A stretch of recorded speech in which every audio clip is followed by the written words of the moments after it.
Incluido con Prime, es un podcast de Prime Video. Bienvenidos a un episodio de terror con recomendaciones para ver en estas épocas de Halloween. Esto es Incluido con Prime. Yo soy Ana Su. Espero que se hayan asustado o siquiera burlado de esa introducción que planteaba para ser un poco más terrorífica de lo que me salió, pero no importa, le eché ganas. Arturo Aguilar me acompaña para platicar de terror y para platicar de otros temas que les tenemos preparados para el día de hoy.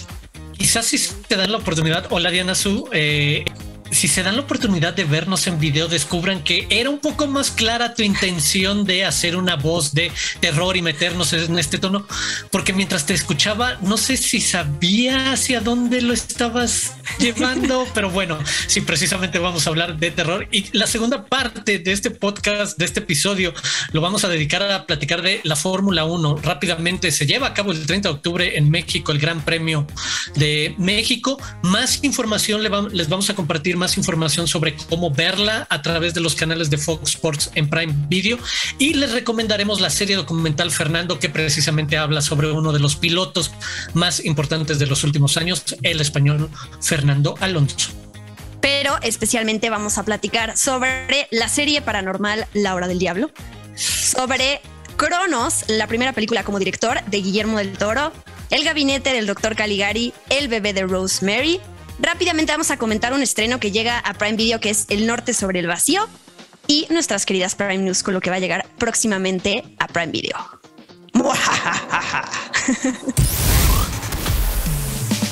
Los de casa. Primera recomendación de terror que les traemos en este podcast es La Hora del Diablo. Una serie británica que llega a la plataforma el 28 de octubre. Tenía en mi escaleta de septiembre, ya estaba yo mal con los meses, con la vida. Esta serie británica de terror es producida nada más y nada menos por un hombre muy conocido dentro de la industria, que ya es sinónimo de calidad, que es Steven Moffat. Él es productor y showrunner y guionista de varias producciones que son impresionantes, como Doctor Who, como Sherlock Holmes, Sherlock, esta versión con Benedict Cumberbatch, como Drácula, y es quien está detrás de esta serie con 6 episodios, protagonizada por Jessica Raine, por Peter Capaldi, por Nikesh Patel y Phil Dunster. ¿De qué se trata La Hora del Diablo? La historia es la de Lucy, una trabajadora social quien todas las noches se despierta a las 3:33 de la madrugada, la llamada Hora del Diablo.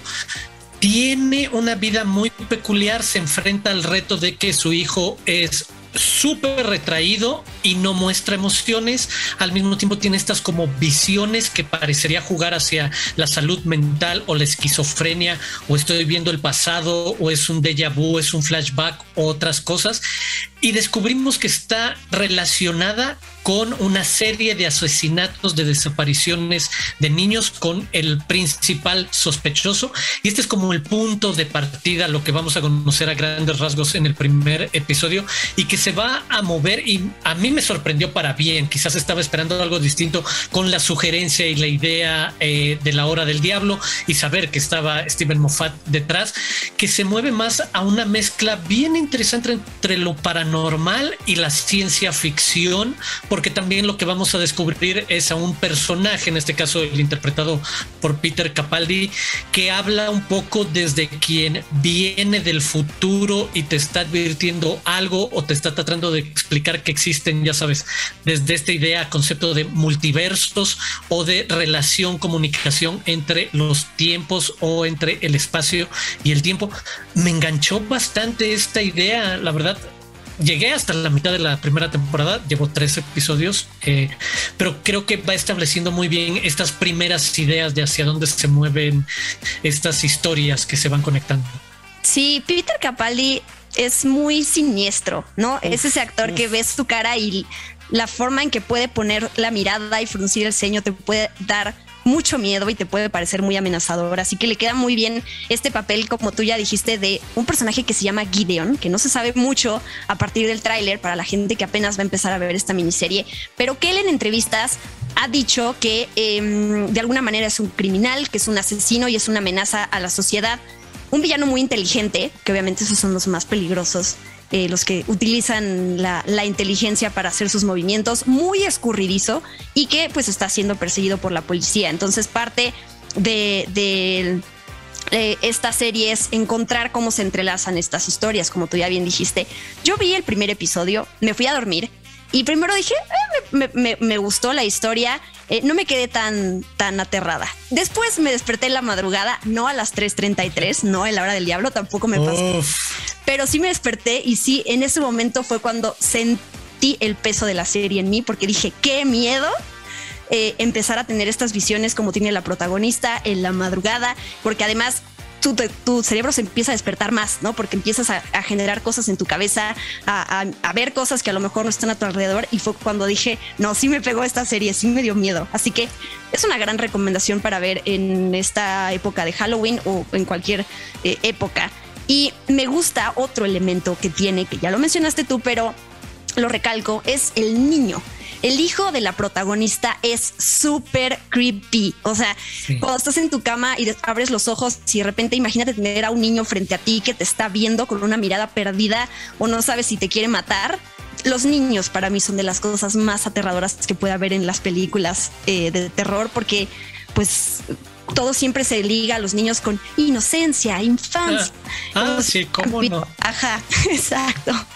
No, me encanta cómo lo utilizan como puente en eso, el niño que se queda mirando fijamente al vacío o al marco de una puerta y dice que está viendo algo que tú no ves, pero que se complementa con lo que platicamos de las visiones de la mamá, en el de lo estoy imaginando, es algo como lo que quizás está viendo mi hijo, algo quizás paranormal que simplemente no puedo entender y que estoy tratando incluso de resolverlo con una terapeuta infantil. Tiene varios momentos en los que complejiza la situación de esta pareja madre-hijo y hacia dónde se puede mover, y esa presencia enorme de Capaldi maléfica proyectando te quiero explicar algo, pero quizás no lo entiendes y no les queremos decir mucho de lo que pasa en ese primer episodio pero yo entiendo lo que está pasando. Sí, me gustó. Sí, les recordamos entonces La Hora del Diablo, 6 episodios, estrena en Prime Video el 28 de octubre. Desde las profundidades. Y a continuación les van 3 clásicos de terror que pueden ver en la plataforma de Prime Video para disfrutar estas épocas.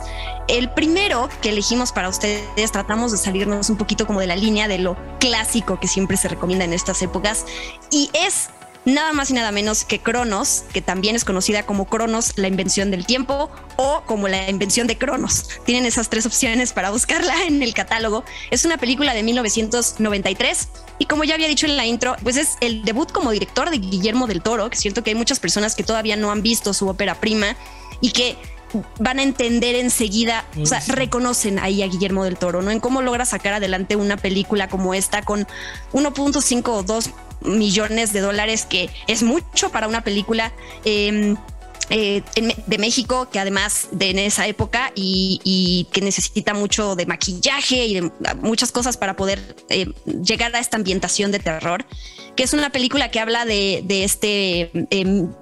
pues de alguna manera de vampiros sin utilizar esa palabra, pero por ahí va la trama, y que me encantó. Debo confesar que es la primera vez que la veo y dije, ¿quién no quisiera tener una ópera prima de este calibre como Cronos?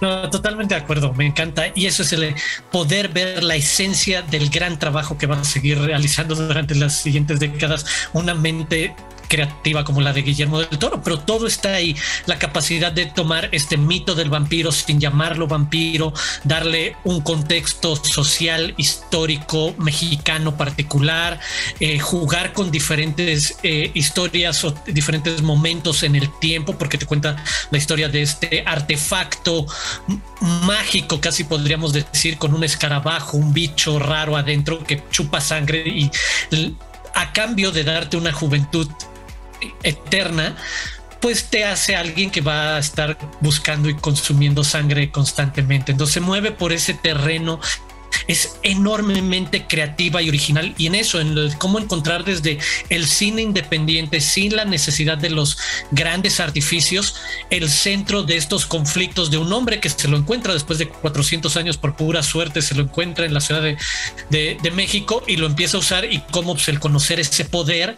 va a significar que va a ser difícil que lo quiera dejar ir cuando de repente se ve presionado ante su ex dueño de este artefacto, que va a tratar de recuperarlo porque es alguien súper viejo y que está a punto de morir y sabe que es como la única manera. Entonces, de nuevo, son los conflictos y dinámicas tradicionales del thriller bien construido, de la historia del terror, y que además platicaremos en unos minutos de otras, te muestra eso a un tipo enormemente talentoso desde joven, pero enormemente claro de lo que quería contar, de cómo tomar todos estos mitos y todas estas referencias clásicas de cine, de literatura fantástica y de terror, y ponerlo con una forma original muy suya y también muy mexicana. O sea, se siente que aprovecha el escenario en el que se mueve Jesús Gris, nuestro protagonista. Sí, protagonizada por Federico Lupi, el argentino, y por Ron Perlman. Esta colaboración que empiezan a tener él y Guillermo del Toro, y que pues esta dupla creativa que vemos florecer más adelante, y que además sé que Ron Perlman tuvo que le bajaron un poco, se dejó que le bajaran el sueldo, ¿no? Para que esta película pudiera ver la luz, y habla mucho también de la confianza que tienes en tu director, en este caso. Cronos, a mí me gusta mucho siempre esta perspectiva que ha tenido Guillermo del Toro en sus películas, de cómo mostrarnos cómo los monstruos no son los malos, ¿no? Sino somos los hombres, y desde aquí se empieza a notar como que esa tesis, ¿puedo decir tesis? Sí, claro. Qué pro soné, por Dios. Perfecto. Pero bueno, esa es nuestra primera recomendación, Cronos. La siguiente es El gabinete del doctor Caligari. Una película que tiene más de 100 años, específicamente 102 años, una película alemana, un clasicazo que es, se hizo durante el expresionismo alemán, que es muda, que es en blanco y negro, y que a mí me impresiona de verdad pensar que se logró una película así hace tantos años.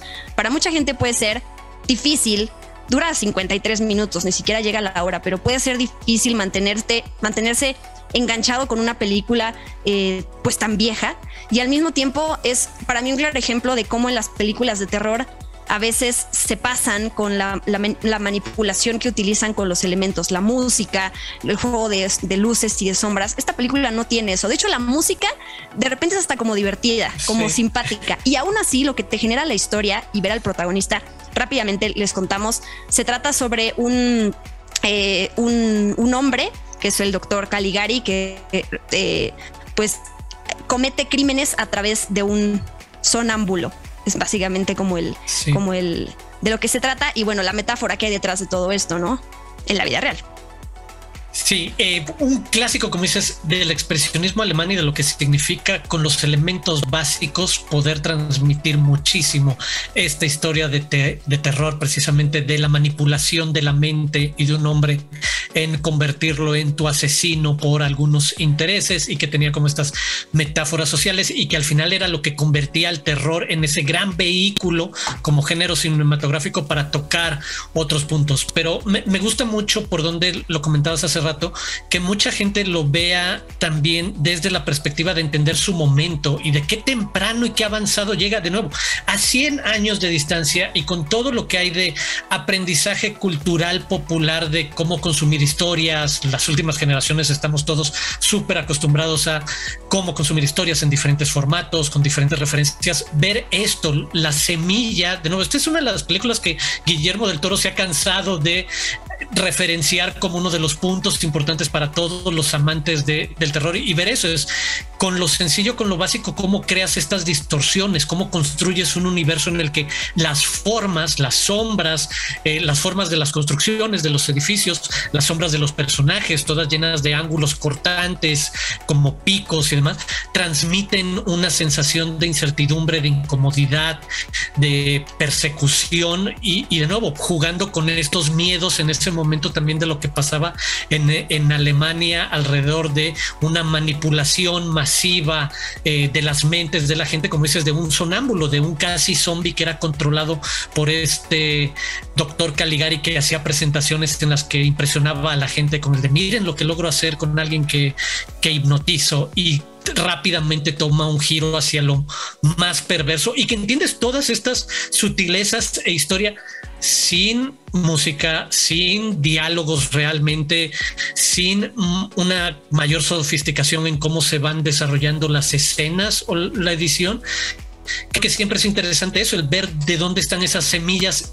Y sobre todo en el maratón que les estamos proponiendo y pensando en Guillermo del Toro, es como una ruta muy sencilla para ver cómo ahí están esos guiños que en algún momento hipnotizaron e inspiraron a alguien como Guillermo del Toro, que acabaría haciendo cosas increíbles con otro tipo de mitos, como puede ser el vampiro 70, 80 años después. Sí, a mí me dieron mucha ternura las disolvencias, ¿no? Cómo está editada esta película, pero justo es los eso. Colores súper claros, los filtros de colores para ciertas escenas y momentos. Claro, y de nuevo es este recordatorio de no necesitas los grandes efectos ni necesitas recurrir a eso para poder espantar a alguien y para poder perturbarlo. Si tienes una historia y las actuaciones también la impulsan de manera correcta, no necesitas manipular a la gente como metiéndola en esa atmósfera de ahí te van a espantar, ahí te van a espantar. No, es un terror muchísimo más profundo, y eso es como el gran mérito entre muchos otros de esta película, y por lo tanto sigue siendo tan recomendada hoy en día y tan, pues es ese clásico del que hablábamos. Y cerramos nuestra lista de terror con El bebé de Rosemary, esta película escrita y dirigida por Roman Polanski, es de 1968, protagonizada por Mia Farrow, que se trata de una pareja que está buscando tener un bebé. Ella se embaraza y pues así como mamá primeriza tiene muchas confusiones y dudas, y entonces se deja influenciar y confundir por personas que le recomiendan este doctor, que haga esto, que lo otro, que si se ve muy pálida está bien, que no pasa nada, etcétera. Y vamos descubriendo que pues su esposo de alguna manera hace un pacto con el diablo, sí, porque es actor y quiere ser famoso, y entonces es la manera que encuentra en su vida de poder realizar su sueño a costa de todo lo que le pasa a su esposa. Y la interpretación de ella es una cosa así también muy sutil, no son como estas interpretaciones desgarradoras de gritos estridentes. Y de estridentes, esa es la palabra, y aún así es súper efectiva también la parte de terror, y de cómo mete estos temas de paranoia y cristianismo y liberación de la mujer. Está muy buena. No, me encanta que cerremos con este otro clásico, y también considero una obra mayor en cómo logra meter muchísimas cosas en una historia. ¿Y qué es eso? Ahorita lo decías, sobre todo para mí es de paranoia y de cómo jugar con la mente de alguna persona, en este caso de una mujer, hacia hacerla creer lo peor, y de repente lo peor, lo que es inverosímil, lo que es súper increíble de no, pero de repente y creo que esa es la parte increíble de la película, nos atrapa y nos mete en la historia de preocupación y nos hace sentir y pensar todas esas dudas de pues puede ser, pero tratar de tener como alguna conciencia al respecto, pero de repente volver a dudar y decir es que esto no es posible, y es el camino hacia algo que sabes inevitable, porque tampoco se trata sobre el giro final, no hay una gran revelación, no es una película cuyo terror y tensión dependa de lo que pasa en los últimos 15 o 20 minutos con esa gran revelación, sino la construcción constante de cómo algo que creías completamente imposible y lo más macabro del universo lentamente se empieza a transformar en tu realidad, y cómo se convierte eso en la paranoia que domina todas tus acciones, todos tus momentos, y que tienen estos símiles para hablar de feminismo, de la manera de una estructura del patriarcado, obviamente alrededor de quitar decisiones, de quitar la posibilidad de que la mujer defina un montón de cosas. Tiene esos otros guiños a través del terror de algo que dices, híjole, es que es lo peor que te puedes imaginar, pero sabes que no hay nada en el camino que te haga pensar que no va a suceder. Por eso no hay como un spoiler sobre lo que presenta Polanski con la adaptación de La semilla del diablo, que es el nombre de la novela en la que está basada, sino el camino completo en el que te mete, porque desde muy temprano casi lo hace evidente de a dónde vamos a llegar, y es el acompañar incómodos, algo que parece catastrófico e inevitable y súper trágico, así de güey, qué horrible. Sí, sí. Y además también todo este planteamiento de la histeria y cómo en la mujer muchas maneras de reaccionar se resumen a eso es una histérica, no le hagas caso, está intentando cosas, y así toda la película es todo eso, ¿no? Y tú que vas viendo lo que sucede y acompañas a la protagonista, es como yo sí te creo, Rosemary. Pero bueno, evidentemente los que están a su alrededor no. Pues ese es nuestras recomendaciones: Cronos y El gabinete del Dr. Caligari y El bebé de Rosemary. Interrumpimos esta programación relacionada con terror porque también queremos aprovechar la Fórmula 1, que es algo que pues mucha gente disfruta y ve y habla de ello, y yo sé que Arturo es muy fan de todo este tema y pues algo tienes que platicarnos sobre ello. Así es, como lo dices, mucha gente interesada en la Fórmula 1, y este 30 de octubre se realizará el Gran Premio de México, que no es cosa menor porque quizás no lo sabes, pero Checo Pérez, el piloto mexicano, está en el segundo lugar, y en esta carrera podría confirmar que se queda con este segundo lugar en la competencia de pilotos de todo el campeonato, de todo el año.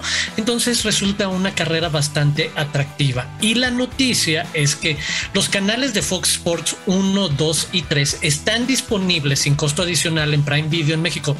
Son parte de su membresía, son parte de la suscripción que tienen, y ahí además de Fórmula 1 pueden ver la Liga MX, la NFL, el béisbol, pero en este caso les queremos recordar, confirmar, informar que el 30 de octubre precisamente el Gran Premio de México estará incluido dentro de las transmisiones de estos canales básicos que se pueden ver junto con la suscripción, porque también, ya platicaremos más adelante al respecto, hay una versión premium en la que pueden ver otro contenido exclusivo y otros deportes en exclusiva. Pero para todos esos que están interesados en la Fórmula 1, yo soy fan de los deportes, no tanto de la Fórmula 1, pero me gusta todo esto y cómo llama tantísimo la atención, y sé que hay muchos amigos fans allá afuera listos para ese fin de semana. Si quieren calentar motores, pues pueden aventarse la serie Fernando, que es una serie documental con 2 temporadas disponibles en Prime Video, y que nos acerca, es un detrás de cámaras muy íntimo con acceso a este piloto español muy importante en los últimos años, Fernando Alonso, y su momento en el que estuvo fuera de la Fórmula 1 y todo lo que hace para prepararse en un regreso. Pues bueno, creo que puede servirles para, como les decía, calentar motores rumbo a lo que pueden ver a través de los canales de Fox Sports próximamente a través de Prime Video cuando llegue el Gran Premio de México. Esa es la información. En esta pausa deportiva regresamos al terror. Muchas gracias. Antes de cerrar este episodio, tenemos una recomendación más que hacerles. Un estreno que llega el 28 de octubre a la plataforma, que es El Norte sobre el Vacío. Es una película mexicana, es la nueva película de la directora Alejandra Márquez Abella, que es la directora de Las Niñas Bien, peliculón, me encanta, Ilse Salas, Paulina Gaitán y demás protagonistas. Y en esta película, de hecho, se está presentando, depende de cuándo escuchen este podcast, pero es una de las que forma parte de la selección oficial del Festival Internacional de Cine de Morelia. Y entonces, pues a mí me emociona mucho que esté tan rápido disponible para la gente que no pudo ir al festival, que luego se tardan mucho tiempo en llegar estas películas y estar para la gente. Y entonces ya va a llegar esta para que la puedan disfrutar. La película está basada en hechos reales. Se trata sobre un empresario y un cazador que tuvo que enfrentarse a tiros con una organización criminal que le exigía entregar su patrimonio, le exigía entregar su rancho, y pues le exigía que pagara dinero, ¿no? De la nada, como sabemos de estos casos de la vida real. Eso por un lado, esa es la historia. Nos van mostrando a esta familia, la rutina que llevan y aparentemente la vida tan tranquila y exitosa que tienen hasta que se encuentran con esta realidad y cómo reaccionan, ¿no?, los diferentes miembros. Y por el otro lado, lo que Alejandra propone, este estudio que vamos a ver es sobre la masculinidad, ¿no? La construcción de la masculinidad vista a través de preguntas como ¿qué significa ser un héroe? ¿Qué significa ser valiente? Y cómo este tipo de cosas se vinculan a la masculinidad mexicana, además temas de machismo y ese tipo de cosas, o cómo se trata sobre hacerse el valiente enfrente de nuestra familia para demostrar que justo tenemos el poder y que somos esos héroes. Entonces, pues de eso va la película. También habla temas ahí de clases, como se trata en Dios, se me fue el nombre, en Las Niñas Bien, que ya había dicho. Y pues nada, vean esta película y apoyemos el cine mexicano, muy bien hecho, muy bien cuidado, que además la producción está increíble. O sea, yo digo, cómo logran de repente retratar ciertas cosas con animales que no van a actuar y no van a lograr sacarles alguna interpretación, y lo que se logra hacer acá, muy bueno, muy fuerte, la verdad, no voy a decir que no. Es terror real, otro tipo de terror del que veníamos hablando y no de fantasía y de otro tipo de producciones. Pero bueno, El Norte sobre el Vacío estrena el 28 de octubre en Prime Video. Prime News. El 25 de octubre, Carla Souza y su equipo presentaron la película La Caída durante el 20º Festival Internacional de Cine de Morelia, donde fue muy bien recibida. El tráiler ya está disponible en el canal de YouTube de Prime Video Latam y muy pronto hablaremos de ella por su próximo estreno en Prime Video. Prime News. El 18 de noviembre se estrenará The People We Hate at the Wedding, una atrevida comedia sobre dos hermanos disfuncionales interpretados por Kristen Bell y Ben Platt, que junto a su madre son invitados a la boda británica de su media hermana, como una forma de reconectarse y aprender a quererse como alguna vez lo hicieron. El tráiler ya está disponible en el canal de YouTube de Prime Video. Después de las recomendaciones terroríficas que les trajimos en este podcast, nos despedimos y espero que Arturo sí haga esa interpretación de terror que yo debí de haber logrado al principio de este podcast. Ese es mi mejor intento. Muy bien. 4 recordatorios para despedirnos. 1, los invito a escucharnos el próximo jueves. 2, a escribirnos utilizando el hashtag incluido con Prime. 3, a suscribirse en Amazon Music o en cualquier plataforma de podcasting que utilicen. Y 4, seguir a Amazon Prime en las diferentes redes sociales como @Prime Video MX. Yo soy Arturo Aguilar y me pueden seguir en @AguilarArturo. Eso te iba a decir. 5, seguir a Arturo Aguilar en su arroba. Si no están muy cansados, van. Estamos imponiéndole mucho a la gente y no. Sí, me exacto. parece Si correcto. quieren, en buena onda, tampoco es obligatorio. Como de nos caridad. Escuchen cada jueves o viernes, está Exacto, bien. Los sí, queremos. sí. 7, seguir a @_Diana Su, también en sus redes sociales. Y 8, si todavía no se suscriben a Prime Video y se están perdiendo estas recomendaciones que les traemos cada semana, pues suscríbanse para tener películas y series para ver todas las semanas y en todas las temporadas. Esto es incluido con Prime. Adiós.